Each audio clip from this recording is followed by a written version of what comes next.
بەناوی خوای بەخشندەی میهرەبان بینەرانی بەڕێز ئەم کاتە و هەموو کاتێکتان باش خۆشحاڵین لە ئەڵلقەیەکی نوێی بەرنامەی باس و خوازدا بە خزمەتی ئێوەی بەڕێز و خۆشەویست گەشتینەوە. کۆمەڵگە و چاکسازی تەوەری ئەمڕۆی بەرنامەکەمان ئەبێ بە میوانداری زۆر بەڕێز مامۆستا یوسف حسێن بانگخوازی ئاینی. چۆن بتوانین کۆمەڵگەیەکی پڕ لە چاکسازی و پڕ لە خۆشەویستی بنیاد بنین؟ ئەو نەخۆشیانەی کە ڕوبەڕووی کۆمەڵگەکان دەبێتەوە دەیان کاتە کۆمەڵگەیەکی خراپ چۆنیان بناسینەوە؟ چارەسەری ئیسلام بۆ کۆمەڵگە دواکەوت و خراپەکان چییە؟ سیفەتەکانی کەسی چاکخواز و چاکەکار و موسڵح چین؟ قورئانی پیرۆز چۆن هانی موسڵمانان دەدات کەوا ئەرکی چاکەکاری و چاکخوازی لە خۆیاندا جێبەجێ بکەن؟ بۆ وەڵامی ئەم پرسیارانە و چەند پرسیارێکی تر میوانداری زۆر بەڕێز مامۆستا یوسف حسێن بانگخوازی ئاینیمان کردووە. مامۆستاگیان زۆر بەخێربی. مەمنونم، دەستان خۆش بێ، خۆی گەورەش موفق و سەرکەوتوتان کە ئینشاءڵڵا. زۆر سپاس. لە تەوەرەکەمان کۆمەڵگە و چاکسازی واتە دوو چەمکی جیاوازن، دوو دەستەواژەی جیاوازن. بزانین هەردوو پێناسەی جەنابتان پێناسەی شەرع بۆ ئەم دوو دەستەواژەیە چییە و بەراوردێکی نێوانیشیان پەیوەندیان چییە بەیەکەوە؟ بسم الله الرحمن الرحيم. الحمد لله والصلاة والسلام على رسول الله محمد وعلى آله وصحبه ومن والاه. اللهم اصلح ذات بيننا وألف بين قلوبنا واهدنا سبل السلام يا أرحم الراحمين. بەڕاستی کۆمەڵگا ئەگەر پێناسەیەکی دەقیقی بکەین واتە ئەو ماڵە گەورەی کە هەمومانی تیاین، ئەو ماڵە گەورەی کە بە سازدان و چاکسازی لەو ماڵە گەورەیە هەمومان بەرەو چاکە و چاکسازی ڕۆین، ئەگەر ئەم ماڵە گەورەیەش بەرەو فەوتان و وێرانکاری و خراپکاری بڕوات، یەقین بە هەر هەمومان بەرەو خراپەکاری و وێرانکاری ئەڕۆین. بۆیە کۆمەڵگا لەگەڵ چاکسازیە دوو بەش یا دوو تەوەرن کە هەردووکیان تێڵکێشی یەکن، هەردووکیان ئەتوانین بڵین بابەتەکانیان پێکەوە گرێدراوە. بەڵام ئایا چاکسازی لەکوێوە دەست پێ بکەین؟ چونکە بە حەقەت کۆمەڵگا وەکو ئیشارەتمان پێکرد کە ئەو ماڵە گەورەیە، ئەو ماڵەیە کە بتوانین هەر هەمومان ئەسپی خۆمان تیا تاو بدەین بۆ چاکسازی، پێویستەکە ئێمە خۆمان لە ناو خۆمانە بزانین لەکوێوە دەست پێ بکەین چاکسازی. چاکسازی یاخود ئیسلاح کە دوو چەمکەیە ئیسلاح لەگەڵ موسڵحە کە دووشتی دوو تەوەرەن یاخود دوو بابەتن یا دوو شتن کە هەردووکیان تێڵکێش یەکن بەڵام جیاوازیشن لە یەکتر. چونکە ئیسلاح بۆ ذاتی خۆتە، موسڵح بۆیە کە چاکسازی بکەیت. بۆیە کۆمەڵگا ئەگەر سەیری خۆمان بکەین یاخود بگەڕێنەوە بۆ کۆمەڵگای کوردەواری، ئەو خەڵکانی کە لەناو کۆمەڵگایە ئیشی تەواویان کردو و کاری تەواویان کردو هەوڵیان داوە خەڵکی چاک دروستکەن بۆی کە کۆمەڵگاکەش چاک بێ. چونکە خەڵک چاکبوونی خەڵک یا تاک ئەتوانێت خەڵکی چاکیش دروست کات، کە خەڵکی چاک دروست بوو، خەڵکی چاک دروست بوو، کۆمەڵگایەکی چاکیش دروست دەبێت. بەعکسیشەوە یعنی ئەگەر متابعە بکەیت کۆمەڵگاکە بەچی بەرەو ئیفساد و خراپەکاریەوە ڕوا، جا دوایە یەک فەرد کە خراپ بوو پەروەردەیەکی خراپ پەروەردەی کرد، وردە وردەم شخصە ئارەزۆکان و حەزەکانی خۆی ئەگەێنێتە ڕادەیەک، ئەگەێنێتە ئاستێک کە دوای ئەم شخصە بەرەو کۆمەڵگایەکی خراپ، کۆمەڵگایەکی خراپیش فەرەهەمهێنێ. بۆیە کۆمەڵگا واتە ئەو عایلە گەورەیە، ئەو ماڵە گەورەیە کە پێویستەکە هەموو لایەکمان ئەوەی کە پێی ئەوترێت هەموو لایەکمانەوەی پێوترێت خەڵکی چاک هەمووی پێکەوە گرێ بدرێت و کارەکانی خۆیان بۆ چاکسازی بۆ ئەو کۆمەڵگایە دروستکەن و لە لایەکی تریشەوە کۆمەڵگا پێویستەکات وا دروستکرێەوە فەراهەم بهێنرێ خەڵکی باش بۆ خۆی فەراهەم بێنێ و خەڵکی باش دروستکات. چونکە معادلەیەکە کۆمەڵگا ئەبێ زانایان و بیرمەندان هەوڵ بدەن بەرنامە و کاری خۆیان ڕێخەن، دەسەڵاتداران و بەرپرسان بتوانن بیر و بیرمەندەکان بخەرە ناو کاری خۆیانەوە، زەمینە سازێکیش پێ کە پێ ئەوترێ کۆمەڵگا و مجتەمع بە هەرسێکیان بتوانن کۆمەڵگایەکی چاک و کۆمەڵگایەکی ساف و پاک دروستکەن بێتە مایەوەی کە کۆمەڵگا بەرەو باشتر و چاکتر بچێت. مامۆستا ئێمە کاتێک باز لە چاکسازی ئەەکەین واتایانی پێشتر قەناعەتمان بەوە کردبێ کە کۆمەڵگەکەمان کێشەیەکی هەیە یان نەخۆشیەکی هەیە. ئایا ئەمە ڕاستە؟ ینی وەکوەڵێ کاتێک ئێمە بێ دەست بە چاکسازی کەن کە کۆمەڵگەکان لە ئانووساتی داڕوخان و پەرتەوازەیی یابن؟ خۆی بەڕاستی مەفروزە پێش ئەوەی کە کۆمەڵگا بگاتە ئەو ڕادەیە خەڵک بیلەوە بکاتەوە، بەڵام تەئکید ئەو کاتە کەڵێ بعد فەواتی ئەوان دوای ئەوەی کە ئیتر دەستمان لە بنی هەمانەکەوت دەرچوە ئەوساکە ئەم مەسائلانە دروست دەبێت جنا پێویست دەکات حتا چاکسازی و چاکەکاری ئەگەر متابعە بکەی سێری ئاەتەکانی خوای گەورە بکەی ئەغڵەبی کات حتا ئەوەنە گرنگە چاکسازی داوێتێ پاڵخۆی یعنی نەیداوەتە بە پاڵ کەسێکی تر بۆیە چاکسازی و چاکەخوازی پێویست دەکات خەڵکی بیرمەند خەڵکی وریا خەڵکی ژیر کە هەرچەند وا بووە ینی پێغەمبەران عەلەیهیم السەڵات وەسەلام کاتێک کە هاتوون ڕاستە کێشەیەک بووە بەڵام ئەم کێشەیە کە تەفاقمی نەکردو نەگەشتە ئاستی بنەبست و وێرانکاری هەوڵانداوە چاک بکرێت چونکە کە کۆمەلگا وێران بوو وەکو ئەگاتە ئەو ڕادەیە کە پێغەمبەری خوا عەلەیهی سەڵات وسەلام کۆمەلگای ناوناوە بە کەشتی کە کەشتی کونی تێبوو چاکبوونی زۆر زەحمەتە بەڵام ئەو خەڵکی کە ئەوێ کۆمەلگا چاککە پێویستەکە پێشەوەی کەشتێکە کۆن بێت هەوڵ بدا چاکەکاری بکات هەوڵ بدا چاکە دروست کات چاکە و بەو معنایی چاکسازی بەو معنایی کە هەوڵ بدات ئەوەی کە پێی بکرێت قسەی حەق قسەی چاک بۆ چاکسازی کۆمەلگا ئەیجنا بگاتە ئەو ڕادەیە کە کۆمەلگا کێشەکانی گەیشتە ڕادەی بنەبست وەکو ئەوی جستەیە کە زۆر جار کۆمەلگا ناو ئەندرێ بە جستەیەک تووشی سەرەتان بوو زۆر زەحمەتە چارەسەری بەڵام پێشەوەی تووشی سەرەتان بێ ئەبێ خەڵکی بیرمەند خەڵکی ژیر خەڵکی عاقڵ کۆبێتەوە قسەی لەسەرکە پاشان دەسەڵاتدارانیش ئەوانەی کە بە حسابی خۆیان خەمخۆرانن ئەبێ هەوڵ بدەن گوێ بۆ ئەو خەڵکانە شلکن کە ئەڵەن چاکسازی بکرێ و ئالم شوێنەیە کێشە هەیە بەڕاستی بەڵێ ئێمە چۆن بتوانین کۆمەڵگەیەکی چاکەکار کۆمەڵگەیە کە چاکسازی تایە بەردەوام بێت و گەشت بێتە لووت کە لەگەڵ کۆمەڵگەیەکی دار و خاو کۆمەڵگەیە کە چاکسازی تیانە بێ و گەندەڵی شوێن چاکسازی گرتێتەوە چۆن بتوانین ئەم دوو کۆمەڵگەیە لە یەک جیا بکەینەوە و سیفەت و مەرج و پێناسەی هەر یەکێکیان چۆنە کۆمەڵگا بەڕاستی من نەتوانم ئەوە بڵێم کە نەخۆشەکەوێت ئینکار ناکرێت زۆر جاریش هەیە یعنی ئێستا ئێمە هەر کۆمەلگای کوردەواری خۆمان زۆر جار کە ئێمە ئێستا دەسەڵاتدارێکی خۆسەپێنمان بەسەرەوە هەبوو کە پێی ئەوترا حکوومەتی بەعەس بۆ نمونەیانی خوای گەورە وای کرد کە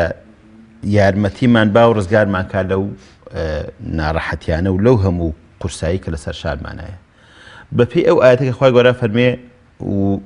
كافرمي خلطوا عملا صالحا وآخر سيئا ياخذ فرميتي ولا تفسدوا في الأرض بعد إصلاحها خواهي قولة جاري ويات شاكا كان درو زكاة إصلاح قرآن كاري باش درو زكاة بلام كخواهي قولة فرمي ولا تفسدوا في الأرض بعد إصلاحها أي إنسان كان أي أو خلقي هاتونە سەر حازری هاتونە سەر کە خوای گەورە زەمینەیەکی بۆ ساز کردوون مەبنەوەی کە بەرەو ئیفساد و خراپکاری و کۆمەلگای بەرن سێری کۆمەلگای کوردەواری خۆمان کە یعنی خوای گەورە لە نەوەتەکانە ڕزگاری کردین لە کۆمەڵی مەشاکیل لە کۆمەڵی بابەت وردە کۆمەڵ قەیرانی دارایی هەبوو قەیرانی ئەم بابەتانە هودایی خوای گەورە بە عەدێکی تەساعودی توانی هەموو مەشاکیلەکانم بۆ چارەسەرکە بەڵام بەهۆی دەستی ئەو خەڵکەی کە خۆی بۆ خۆی نەیتوانێت چاکەکاری بکات خۆی بە خۆی چاکەکاری بکە گەڕاینەوە بۆ هەموو کێشەکان بۆی خوای گەورە فەرمی إن الله لا يصلح عمل المفسدين کەوابێ ئەگەڕێنە سەر ئەوە ئینسان لە ذاتی خۆیە وەکو خودی خۆت وەکو تاک پێویستەکە ئیسلاحی خۆتێک کرد بێ ئەنجا ئەتوانی بە مصلح طبعا ئیسلاح بە مصلح خوای گەورە فەرمی إن الله لا يصلح عمل المفسدين ئەگەر خوای گەورە قەت نابێ و نەبووە یەکێک خۆی خراپەکار بێت بتوانێت چاکەکار بێت بۆیە کەوابێ ئەگەر ئێمە بمانەوێت کۆمەلگا پۆلێنکەین سێری کۆمەلگا بکەین پێویستەکە کۆمەلگا بزانین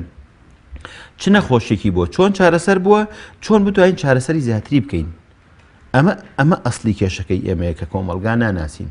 نازانین کێشەکانی کۆمەلگا لەکوایە نازانین کۆمەلگا بە چ نەخۆشیێک و دەردەدارە نازانین خوای گەورە لە چ کێشەیەک ڕزگاری کردوین چۆن بتوانین ئەم کێشانە دیسان و دووبارە نەبێتەوە ئەوە کێشەکە ئەلەوەیە بەڕاستی مامەساگە دەستنیشانی کۆمەڵگەیەکی نەخۆش و وەکوە لە لارە سنگمان کرد بۆی بتوانین گرفت و نەخۆشیە گەورەکان دیاری بکەین لە ڕوانگەی جەنابتان یان بە دیدی جەنابتان ئەو نەخۆشی و گرفتە گەورانەی کە ڕوبەڕووی کۆمەڵگەیەکی داڕوخاوە بنەوە وای لێکا لە کۆمەڵگەیەکی چاکەکار و چاکخوازەوە بیگۆڕێ بەرەو کۆمەڵگەیەکی گەندەڵ و لە ڕێ دەرچوو چین دەست خۆش بێت تەمان نەخۆشی زۆرە نەخۆشی کۆمەلگا زۆر یەکێک لە نەخۆشەکان ئەوەیە کە تەمەڵیە، یەکێک لە نەخۆشەکان ئەوەیە کە ئیسرافە، یەکێک لە نەخۆشەکان ئەوەیە کە بەڕاستی واتەوات و کێشە و بێشەیە، یەک لە نەخۆشەکان ئەوەیە کە ستەمکار و خوێنمژان و زاڵمان بەسەر ئەو کۆمەلگایەوە زاڵ بێ، یەکێک لەوانە شەڕەنگێزی و خراپەکاریە. هەر هەموو ئەم کێشانەی کە هەیە بەوە چارەسەرەکرێت کە ئێمە هەمومان هەستکەین کە ئێمە نەخۆشین، هەوڵ بدەین لە ئاستی خۆمانەوە لە تاکەوە دەست پێ بکەین بەرەو چاکسازی. یعنی سەیری کۆمەلگای کوردەواری خۆمە بکەین. سەرەتا کە کۆمەلگایەکی ساخ و پاک بووە، کۆمەلگایەکی پاک بوو، کۆمەلگایەکی ڕێک بووە، توانیویت ینی کابرایەک چۆ بۆ دزی لەو شارباژێری خۆمان بۆ نمونەیانی کەمە شتێکی زۆر خراپە، بەڵام کە چۆ بۆ دزی چۆتە ماڵێکەوە دوو نەفەر بوونیکیان بەلای کاڕۆژمیشە بەلایترە، دوایی کە یەکیان هاتوۆتەوە شتەکانت کۆ کردوێتەوە، دوایی کە وتێتی فڵانی وەلی کوێ بوویت وەڵات لەو بەشەوەم خەریشت کۆکردنەوە، بەڵام ئەمە تۆراقێکی چاکی لێ پڕ لە دۆ باوەرە تۆش بخۆرە توی خۆ لێو خواردوێتەوە وتی ئەرەوڵا لێم خواردوە دیکە کە شتەکانە بێمووی داینین چونکە نمەکمان کردووە. یعنی سری ئەمە گردزەکانی ئێمە لە وڵاتی ئێمە گردزەکانیش ئاوە تەعاملکەن کۆمەلگا وای لێدێ نەخێر. کۆمەلگا سەرلەبەری شێواوە، شێوانەکەش بەو ئالێتە بوو کە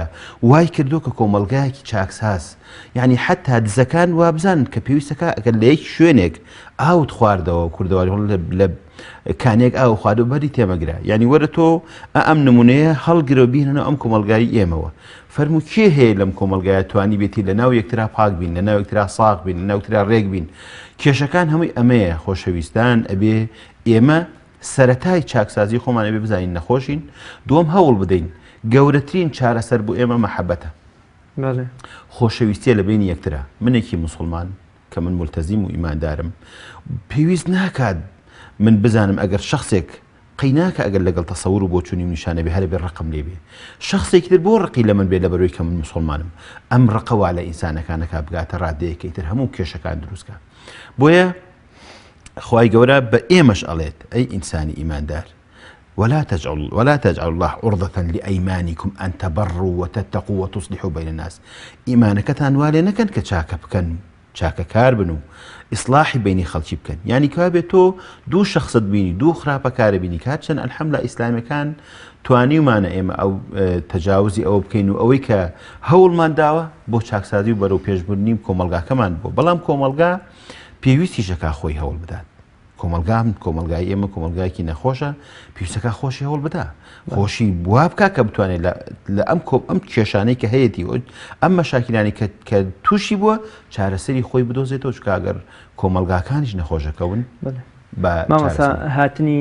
پەیامە یەک لە دوایەکە ئاسمانیەکان، هاتنی یەک لە دوایەکی پێغەمبەران، ئەو زنجیرە قەرەباڵخەی پێغەمبەران سەلامی خوایان لەبێ هەمووی بۆ چاکسازی بووە لە کاروباری مرۆڤەکان، لە دینداری مرۆڤەکان، لە ئەخلاقی مرۆڤەکان. بە ئێمە بزانین ئاینەکان و پێغەمبەران سەرەتا تاکەکان ئەیانەوێت تاکەکان بگۆڕن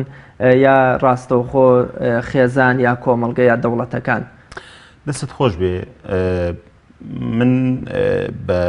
درێژایی مێژوو کە سەیرەکەیت وەکو لە ئەو مەقطعی ئەوەڵیشە باسم کرد پێویستەکە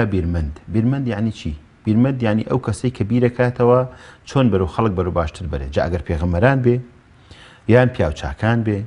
یان فەلاسیفە بێ، بڕۆ سێری ژیانی فەلاسیفەکانیشکە هەمووی هەوڵێندا و کۆمەلگاکان بەو تەسەوری خۆیان جایتر ئەگەر تەسەورەکان سەحی بێنە بەو تەسەوری خۆیان ویستوانە کۆمەلگاکە بەرەو باش برن. پێغەمبەران عەلەیهیم السەڵات وەسەلام کە ئەتوانم بڵێم لەسەر و هەموو بیرمەندەکانەوە ویستوانە کۆمەلگاکەی خۆیان چاکەن، بەڵام لە خۆیانەوە دەستیان پێکردو. پێغەمبەری خوا عەلەیهی السەڵات وەسەلام خوای گەورە فەرمێ یا ئەیها المدەثر قم الليل إلا قليلا نصفه أو انقص منه قليلا أو زد عليه ورتل القرآن ترتيلا. سير أكي خواي جورا بيغمري خوا فرمي عليه الصلاة والسلام خود شاكر برو باشتر بري يان أجر أم بيامة بو بيغمري خوا هات عليه الصلاة والسلام كخديجة رضا ورحمة خوا لي بكيك كل مصلحيني ناوكم والقع كزانيت أم ذاتي كهاوسريتي أم بابتي بو دروس بوا بيويس أكابي بابلاي مصلحي كتير بزاني أم كشيش أم مسألة شونية شكو أزاني أم هاوسري هر خليكي شاكسازية شكو فرميتي سوين بخوا خواي جورا زهرناك شيطان يجلس لنا وشان بو تقر الضيفة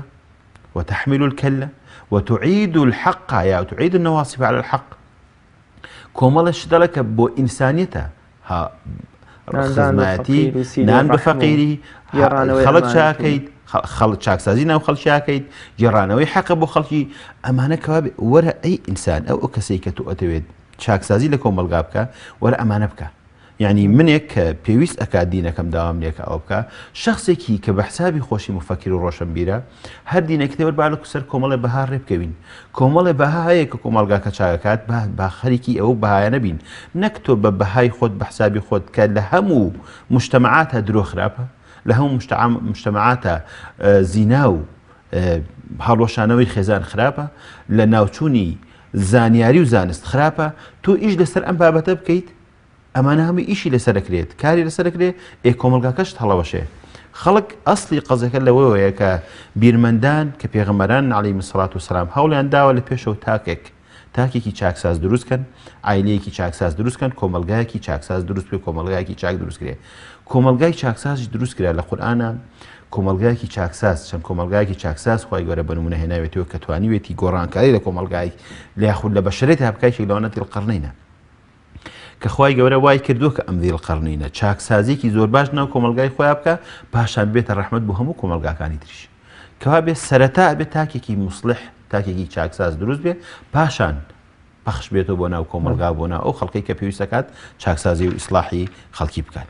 ئەوسا لە ڕوانگەی و ئاەتەوە کە خوا فەرمێ إن الله لا يغير ما بقوم حتى يغيروا لأنفسكم ما بأنفسكم کەواتە تاکێکی خراپ ناتوانێت بانگەشە بەرەو چاکەکاری و چاکخوازی بکە. خۆی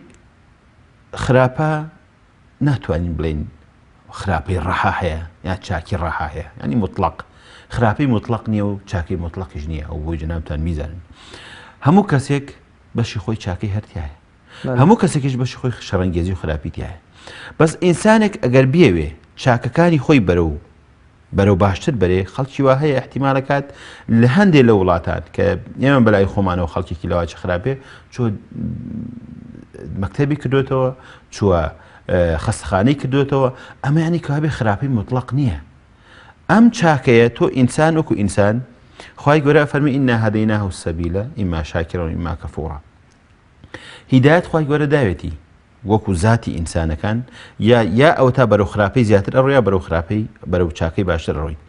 چاکە و خراپە لە ناو ذاتی ئینسانە ڕواوە خی گەورە ڕوانوێتی بۆی کە بەشەرێت بەردەوام بێ بەڵام تۆ ئەتوانی چاکەکانی خۆت بەرەو باشتر بەری خی گەورەش هیدایەتی ئەو خەڵکە ئەدا کە چاکە خواز بێ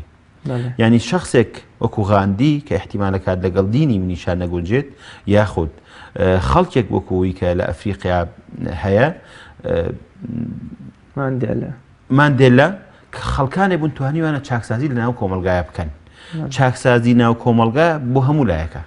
بەڵام یەک کەس کە ویستی خراپەکاری بکە بۆ هەموو کۆمەلگایشە بۆیە چاکسازی ڕەها یاخود خراپەکاری ڕەها لە ناو کۆمەلگایە دروست نابێ بەس گرنگ ئەوەیە تۆی تۆی فەرد بتوانیت بە عەقلی سەلیمت چاکەکاری فراهەم بێنی یاخود بیدۆزیتەوە و هەوڵی بۆ بدەی بانگێشی بۆ مامۆستا ئەو ژینگەیە کامەیە ئەو هۆکارانە کامانن کەوا لە مرۆڤەکانەکەن لە چاکەوە بەرەو خراپە هەنگاو بنێن ینی بچنە ناو ژینگەیەکی خراپەوە ینی گەندەڵی بکەنە پیشەی خۆیان دەست خۆش بێ من قەناعەتمانە پێغەمبەری خوا فەرمی عەلەیهی سەڵات وسەلام دوو سنفان ئەگەر چاک بن هەموو کۆمەلگا چاکە بن ئەگەر خراپیشن هەموو کۆمەلگا خراپ بن کە بە عولەما و ئومەرا ناونراون بەڕاستی عولەما و ئومەرا زانایان ئەگەر بتوانن ڕۆڵی خۆیان ببینن بیرمەندان ڕۆڵی خۆیان ببینن ئەتوانن کۆمەلگا چاکن دەسەڵاتدارانیش چونکە بەڕاستی دەسەڵاتدار ڕەنگانەوەی ئەو کۆمەلگایەیە دەسەڵاتدارانیش ئەتوانن ئەم کۆمەلگایە بەرەو چاکتر بەرن بەڵام ئەمە ڕەوشێکە کە ئەتوانی گۆڕانکاری تیا بکەیت گۆڕانکاری تیا ئەکرێت چونکە پێغەمبەران عەلەیهیمو سەڵات وەسەلام هەر کاتێک هات بن ستەمکاران بەرامبەری وەستاون بەڵام توانیویانە گۆڕانکاری بکەن بۆ چونکە ناخی خۆیان بڕیانە ناوە چاک بن تۆش ئەو کەسەی کە ئەوێت چاک بێت ئەو کەسەی کە ئەوێت چاکسازی لە کۆمەلگایە بکات با چێوماڵێکی ذاتی خۆی بکە چێوماڵی ذاتی خۆی کرد خۆی لە ناخیا چاک بوو ئەوە کۆمەلگاش چاکە بێت مەرجیش نییە هەموو کاتێک چاک خوازان بڵێ وەڵا هەر بێ سەرکەوتوو بن نە جاری وایە شخصێک ئەوێ چاکسازی بکات لە عەسری خۆیان لەواچێ هەر ئەسڵەن وەکو پێغەمبەران زۆر بەیان عەلەیهیم السەڵات وەسەلام هەمویان لەواچێ شەهید کرابن و فەوتا بن یان پیا و چاکان و چاکسازان بۆیە موسایارەی کردن کێشەکە ئا لەمەیە تۆ بڵێ وەڵام من مادام خەڵک خراپ بووە مادام خەڵک بەرەو خراپە ڕۆیشتووە مادام دەسەڵات خراپە منیش چی بکەم هەرێ بێ خراپ بم نە پێغەمبەری خوا عەلەیهی السەڵات وەسەلام لە حەدیثێکە زۆر جوان بۆمان شێکات و کە ئەفەرمێ بدأ الإسلام غريبا وسيعود غريبا فطوبى للغرباء غرباء بۆی شکرینەوە فەرمێ الذين يصلحون إذا فسد الناس ئەو کەسانن تەمانە فەرمێ ئیسلام بە غەریبی هات وەکو چۆن و دیسانەوە غەریب ئەبێتەوە فطوبى للغرباء توبە خۆشبەختی ئارامی ئاسوودەی بۆ کەسانەی کە چین غوڕەبان غوڕەبا چێن ئەوانن کە چاکساز ئەبن مصلح ئەبن کە خەڵک خراپ بن تۆیەک کە عارەبان چیت تۆیەک کە لە بازاڕیت تۆیەک کە سیاسەت مەداریت تۆیەک کە مەلایت تۆیەک کە میزاعەیەک و تەلەڤیزیۆنێکت هەیە وا مەکە وەکو ڕۆژی ئەو خەڵکە کە خراپ بۆ تۆ خراپ بی نە تۆ با غەریب بی خەڵک چاکە خۆت چاکە تۆش سەرکەوتووی لە نەتیجە بەڵێ مامۆستا جیاوازی نێوان مصلح و ئیسلاح چییە؟ ئایا ئیسلاح ئەو کردارەیە کە پێویستە کەسی مصلح پێی هەستێ یان جیاوازی نێوان ئەم دوو چەمکە چییە؟ طبعا ئەسڵی قەزێکە ئالم کەلیمە عەرەبیە حەزەکەم هەر بۆتان باس بکەم کاڵێ المصلحون يبنون أنفسهم الصالحون يبنون أنفسهم والمصلحون يبنون غيرهم صالحون پیاو چاکان بەس خۆیان پەروەردەکەن و خۆیان پێگەێنن مصلح خۆیان و غێری خۆشیان پێگەێنن جا بۆیە کە تۆ بووی بە صالح بووی بە چاک پێویستەکە چاکە خوازیش بیت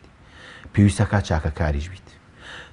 دوو چەمکن کە هەردووکیان پێکەون قەت ناکرێت ئینسان مصلح بێت کە خۆی صالح نەبێت بەڵام صالحی وا هەیە نەیتوانی و مصلح بێت بۆیە لە ئەثەرە هاتووە ئەڵێ جارێک مەلایکەت هاتن بۆی کە قەومێک لە ناوبەرن ئەم قەومە ئەو مەلایکەتی کە موەکەل کرابووی کە ئەو قەومە یاخود ئەو وڵاتە لە ناوبەرێ وتیان خوای گەورە پیاوچاکێکی تیا لەویایە خوای گەورە فەرمووی لەوە دەست پێ بکەن بۆ لەبەرەوەی فەرمانی نەکردو بە چاکە و ڕێگری نەکردو لە خراپە کەوا بێ ئینسانی صالح نابێ بەس بۆ خۆی بێ کە بۆ خۆت بوویت ئینسانێکی مصلح نیت کە خوا مصلحی ئەوێت خوا مصلحی ئەوێ خوا بەس صالحی ناوێ ئەگەر بەس صالح بی دەست بە کڵاوکەی خۆت و بگریبانی بی مطمئن بە فاتقوا فتنة لا تصيبن الذين ظلموا منكم خاصة کەوا بێ ئینسان کە بووی بە صالح ئەبێ مصلحش بیت چەمکەکە ئەم بابەتێ مامۆستا جیاوازی لە نێوان ئەرکی پێغەمبەران و ئەرکی بۆمە کەسانێک کە پێیانە گوترێ مصلح هەیە جیاوازیان چییە؟ واللهی جا مەگەر من جیاوازەکەی بەس بۆ بزانم کە پێغەمبەران عەلەیهیم السەڵات وەسەلام لایەن خوا وەحی مباشیران بۆ هاتووە و موعجیزاتیان هەبوو ئەیژنا پێویستەکە ئەوەی کە بڕیاری یاوە خۆی چاکات خەڵکیش چاکات مطمئن بە لەگەڵ پێغەمبەرانە ئەرکیان یەکن کاریان یەکن پێغەمبەران پێغەمبەری خوا عەلەیهی السەڵات وەسەلام ڕحم بە قوربانی بێ فەرمێت العولەماء وەرەثەة الأنبیاء جاوب ئەگەر زانایان و بیرمەندان لەمە حاڵی بن ئیتر بەسە بۆی کە هەوڵ بدەن شۆڕشێکی چاکسازی بەرپا بکەن پێغەمبەری خوا فەرمی عەلەیهی السەڵات وەسەلام زانایان میراتگیری پێغەمبەرانن عەلەیهیم السەڵات وەسەلام دەیکەوا بێ شۆڕشێکی چاکسازی و ئیسلاح ئەبێ لە زانایانەوە بێت ئەگەر سێری تاریخی کوردەواری خۆشمان بکەین لە شێخ سەعیدی پیران و لە ئەو پیاوچاکانی ترش هەمووی قوتابی مەدرسەی قورئان و قوتابی مزگەوت بوون کەوا بێ پێویست ئەکات زانایان سەر لە نوێ بێنەوە ناو کایژیان بۆ چاکسازی نەک بۆی بڵێن ڕیادەی خەڵکی هەرێ بکەین بە هەموو بابەتێکەوە نە وەرن جا ینی سەرکردە هەیە و دروستکاری سەرکردە هەیە زانایان ئەبێ دروستکاری سەرکردە بن قائید هەیە و دروستکاری قائید هەیە زانایان ئەبێ دروستکاری قائید بن ئەوە ئەیژنا هیچ جیاوازیەک نییە لە بینی کاری پێغەمبەران و کاری زانایان و بیرمەندان مامۆستا باسی گرفتەکانمان کرد ئەو نەخۆشیانەی کە ڕوبەڕووی کۆمەڵگەکانە بنەوە بەرەو کۆمەڵگەیەکی داڕوخا و هەڵوەشاویانە بن با بزانین چارەسەری ئیسلام بۆ ئەم کۆمەڵگەیانە چییە؟ ئەو شەکەی کە پێویستە کەسی مەسلح لە دەستیا بێ بۆ ڕوبەڕووبوونەوەی تاریکی و گەندەڵی و نەزانی ئەو کۆمەڵگەیانە کام چەکەیە؟ دەست خۆش بێ لە شخصێک بۆ شخصێکتر ئەگۆڕێت، لە ئینسانێک لە فکرێک بۆ فکرێکتر ئەگۆڕێت، بەڵام هەر هەمووی ئەتوانین کۆی کێنەوە لەوەیە. با ئێمە هەمومان کۆمەڵێ بەها هەیە کە مرۆڤایەتی لەسەری ڕێک کەوتون، با هەمومان بین ئەو بەهانە بخێنە ناو کایی ژیانەوە. بەها گەورەکانی مرۆڤایەتی کە ئەتوانم بڵێم کەسێک نییە ئەگەر خۆی زۆر خراپ بێ یا زۆر چاک بنەزانێ بەهاکان چین. بەها گەورەکانی مرۆڤایەتی پێویستەکە بینەوە کایە. لە چی؟ لەوەی کە ئێمە هەوڵ بدەین یەک مرۆڤایەتی هەمووی بە چەمکی مرۆڤایەتی یاخود مرۆڤ دۆستی یا ئینسان بوون بکەینە یەک قیاس کە هەمومان لەسەر ئەو بابەتە بڕۆین بڕێەوە. یەک دوو هەوڵ بدەین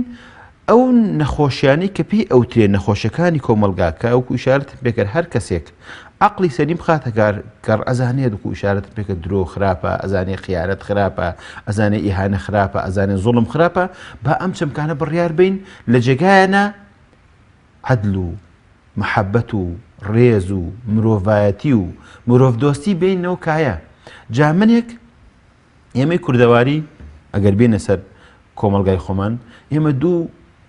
چەمکمان هەیە کە بڵین وڵا ئەمانەوە کۆمەلگاکە چاکەین. ئەتەوێ وەکو کۆمەلگای ئەوروپا چاکسازی بکەیت دیفەرموەرە بە کۆمەلگا یاخود ئینسان یاخود ئەو خەڵکەی کە پێی ئەوترێت شەعب بە ئەو بێتە پێوەر و بڕیاردان. ئەگەر ئەتەوێ وەکو کوردەواری خۆشمان بکەیت و ئەو نمونەیەم هێناوەتەوە، جا نمونەیەکی زۆر جوان هەیە، ئەڵێن پۆڕ زۆر جوانە ڕۆ قەلەڕەشی زۆر ناشرینە ڕوا. پۆڕ قەلەڕەش تووسێتی لاسایی پۆڕ کاتەوە،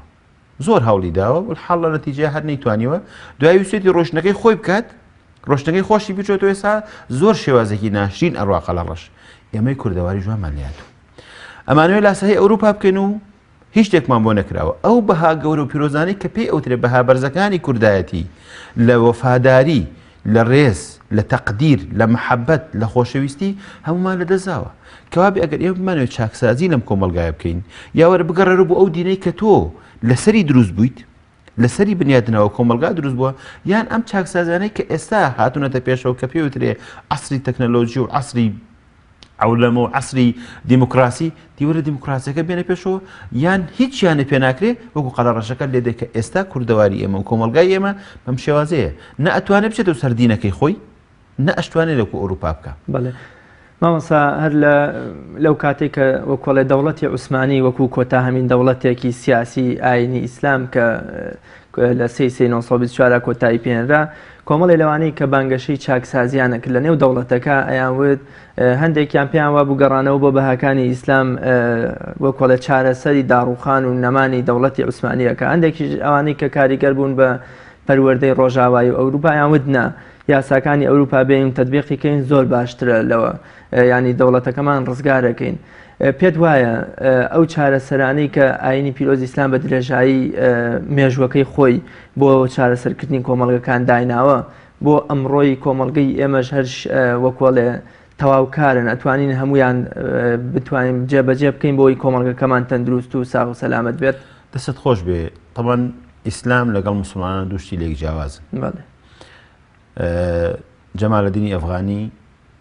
چوو بۆ ئەوروپا، لیان پرسی چیت بینی لە ئەوروپا؟ وتی لە ئەوروپا ڕۆحی ئیسلام و ئیسلامم بینی بەڵام مسلمانم نەبینی، لە شەرقیشە مسلمانم بینی بەڵام ئیسلام نەبینی. من قەناعەتم وایە بە خەڵکی ژیر و وریاش ئەگەر ئێمە بگەڕێنەوە بۆ دین وەکو چەمک، هەمومان تیا جێگایمانە بێتە وەکو دین. دینیش ئەو بۆ جەنابتان بیزانن، دین ئیسلام نایوێ حکومەتێکی دینی دامەزرێنێ، نە ئەوێ تاکێکی چاکساز دروستکە، کۆمەلگایەکی چاکساز دروست کات، هەوڵ بدا بۆ چاکسازی. دوایی ئەو مجتەمەعە لە سەرچی ڕێکەوتن گرنگ ئەوەیە عەدل، یەکسانی، دادپەروەری، بەهاکانی مرۆڤ پارێزراو بێ.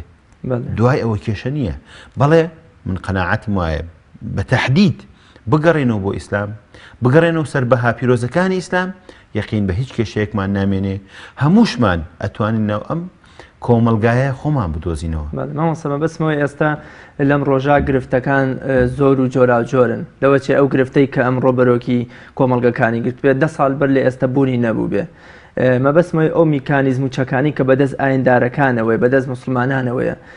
چارەسەری ئەوە ئەکەن کە گرفتەکانی کۆمەلگەی پێ چارەسەر بکەین. ئاخر دەی من بەسمەوە بوو خۆ خەڵکێک کە عەقڵێکی جامدی هەیە و ئەزانێ ئیتر نابێ من دەرچم لە هەندێ بابەت لە هەندێک عولەما و قەولی عولەما جیاوازە لەوەی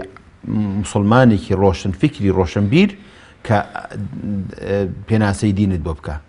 چونکە پێناسەی دین قورئانە قورئان پێغەمبەری خوا عەلەیهی سەڵات وسەلام کە هاو بۆ مەککە مطمئین بە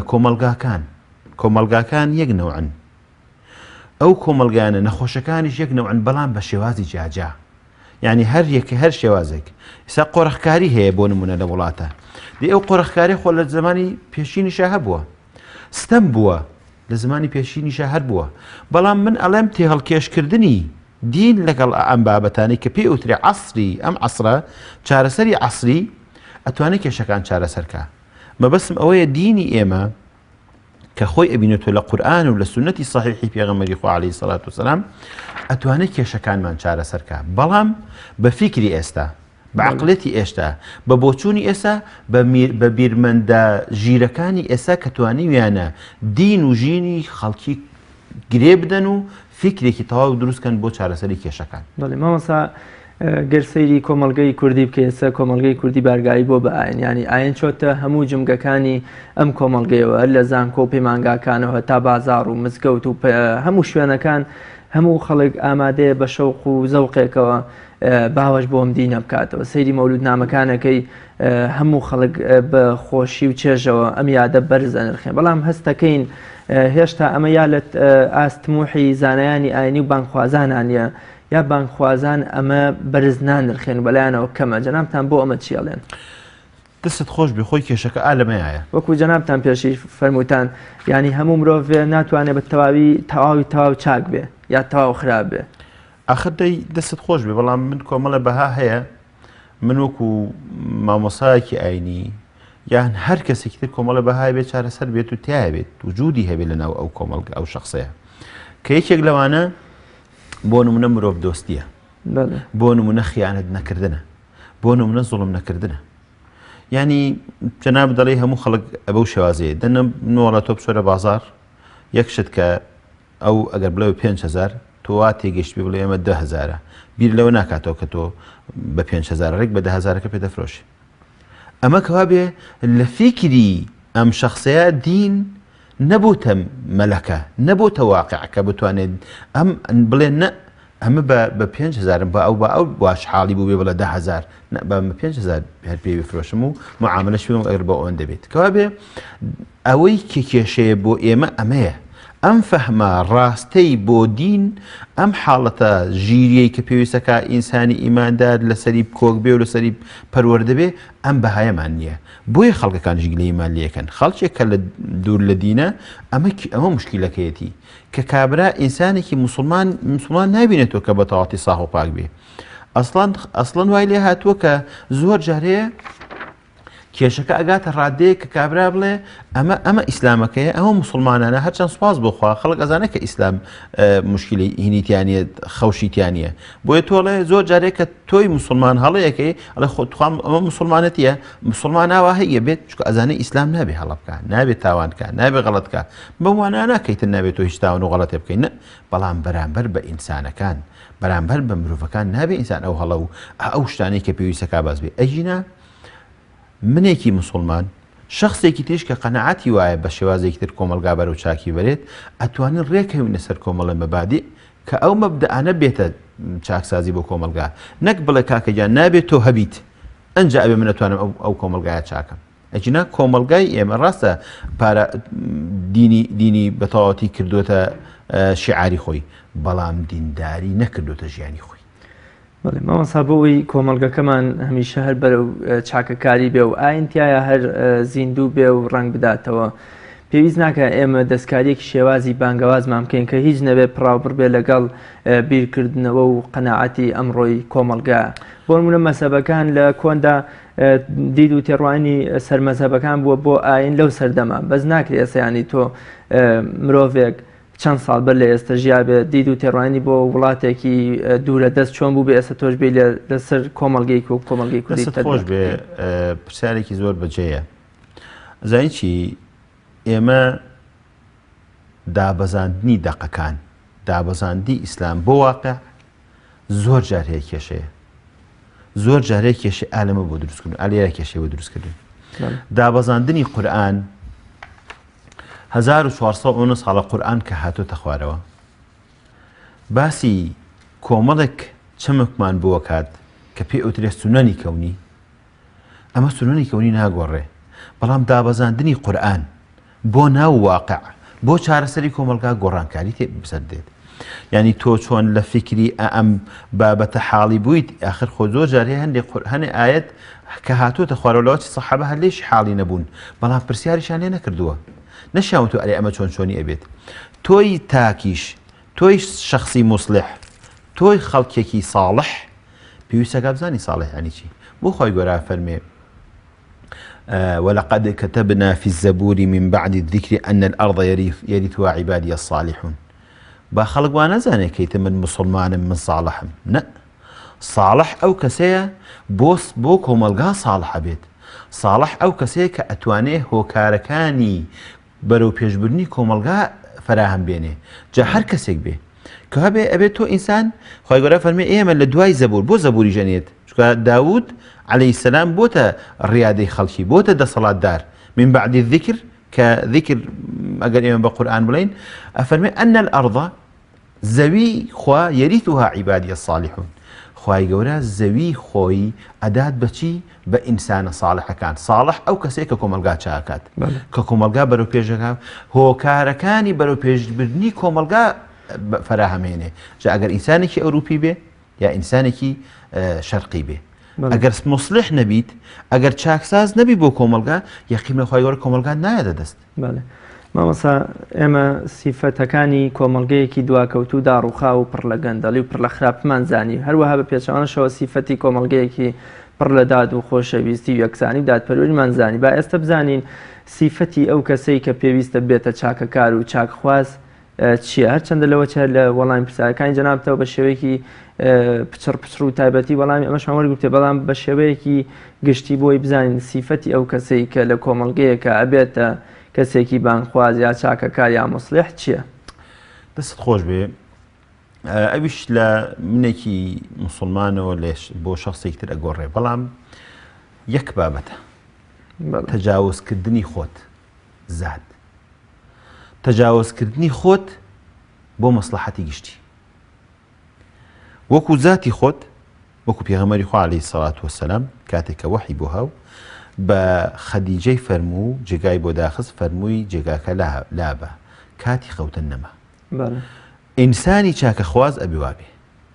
تەجاوزکردنی زات مامەسا مەبەستم لە ڕووی ڕواڵەتی و بەها و ئەو شتان بۆ نمونە هەر ئەو جاویستم بیڵێم عەرابیە کە ئەچێتە مەدینە ئەڵێ تەنانەت بەڕێدا ڕۆشتن و خواردن و ئەخلاق و قسە و هەڵسوکەوت یەکێک لە ئەبوو بەکر و عومەر و عوسمان وای لێکا کە پێی بڵێ سڵاوت لێبێ ئەی محەممەد. ئالەمەوە مەسەلەکە دەرەچێت. پێغەمبەری خوا عەلەیهی سەڵات وسەلام توانی زاتی خۆی، پێغەمبەران هەمووی زاتی خۆیان تێپەڕێنن بۆ مەڤایەتی بژین، بۆ ئینسانیەت بژین. پێغەمبەری خوا عەلەیهی سەڵات وسەلام هەموو ژیانی تەرخان کرد بۆی کە مرۆڤ ئاسوودە بێ. کۆمەلگا و ئینسانی چاکە خوازە بێ وابێ. هەر کاتێک ئەنە عیندی لی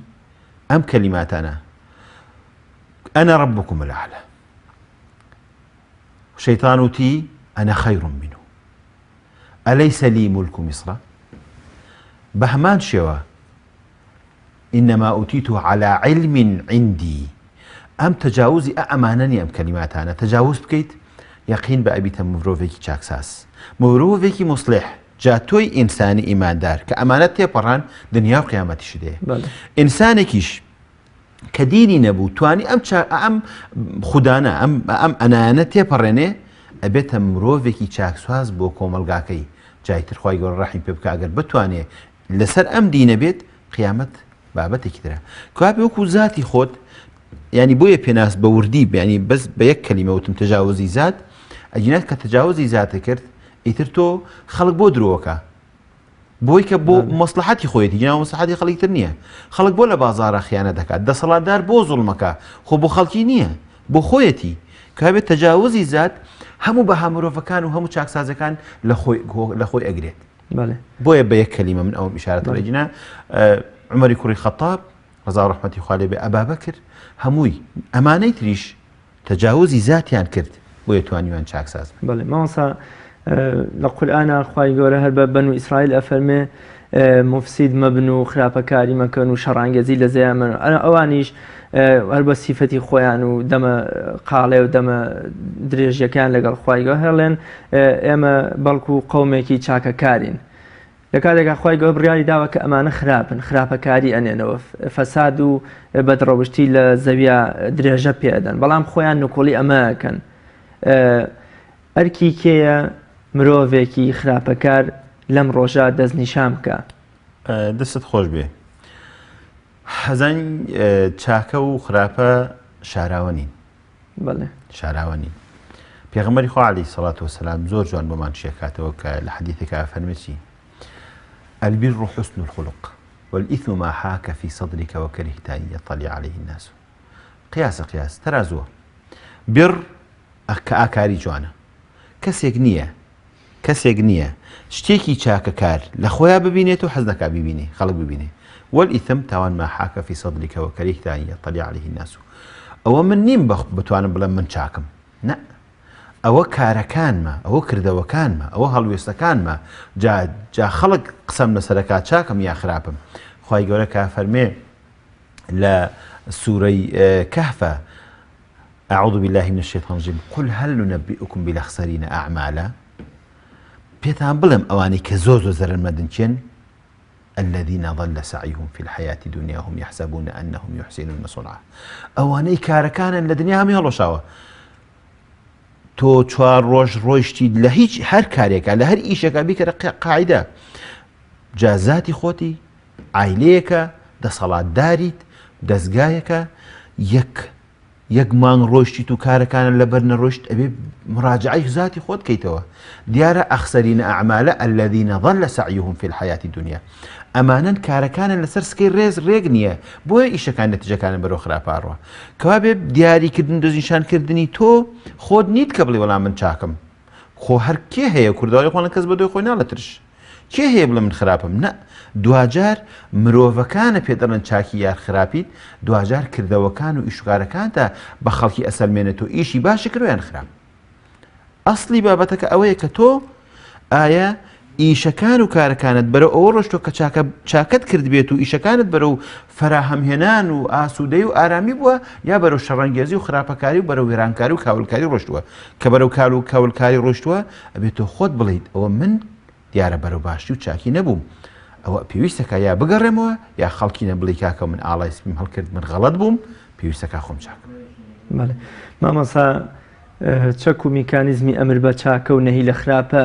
چەکێکی کافیە و بەسە بۆەوەی کە کۆمەڵگەیەکی پڕ لە چاکەکاری و دوور لە خراپە بنیادنی آخر دەی ئەمر بمەعروف و نەهی لە منکەر هەرەوە نییە تۆ بڵێ وڵا بەدەم بێت خوای گەورە بە قورئانە فەرمێوە جاهدهم به جهادا كبيرا بەڵێ قیتال و ڕوبەڕووبوونەوەش کە هەر بۆ ئەمر بمەعروف و نەهی لە منکەرە ئەوە شەرەوە نییە بڵێ وەڵام من هەرەوە بێت چونکە ئەگەر سەروەرمان سەڵات و سەلامی خوای لەسەر بێ ئەگەر بەس بیویستایە بە قیتال و ڕوبەڕووبوونەوە بە چەک خۆ لە مەکە ئەیتوانی بیکە بەشی ئەوەنە خەڵکی هەبوو کە بڵێ وەڵا من هەرە بێ شەڕکەم بەوە ئەبێت مامۆستایان وەک دیارە لە شاری هەولێر کۆنگرێکی ڕۆژنامەنووسی نێوان مەکتەبی سیاسی کۆمەڵی ئیسلامی و پارتی دیموکراتیکستان هەیە دەچینە شاری هەولێر دووبارە سڵاو مامۆستایان ئەو پرسیارە بیکەینە کۆتا پرسیاری بەرنامەی ئەمڕۆمان ماوەیەکی زۆرە قەیرانێکی دارایی و ئابووری و سیاسی و حتا کۆمەڵایەتیش بەرۆکی کۆمەڵگەی کوردی گرتووە. بزانین نەبوونی کەسانی چاکەکار بووە لە مەدای ئەم 25 ساڵی حکومڕانی کوردیە ئەم قەیرانە هاتۆتە کایەوە و بەرهەمەی ئەم 25 ساڵە بووە یان میکانیزم و پێوەرەکانی چاکەکاریمان نەگرتوۆتە بەر لەلایەن تاکەکانی کۆمەلگە خۆیانەوە. دەست خۆش بێت تەمان من قەنەعاتم وایە خی گەورە کە ڕزگاری کردین لە وەزعێکی زۆر ناڕەحەت کە پێوترا حکوومەتی بەعاس هەچەند سا زۆر خەڵکەیە لەوە چێ بیری لەوە کردبێتەوە کە ئەو کۆمەڵێت شتی باشی کردووە کە ئەو باشانەش هین بوون بۆیە خی گەورە فەرمێ وەلا تصلحوا ولا تفسدوا في الأرض بعد إصلاحها.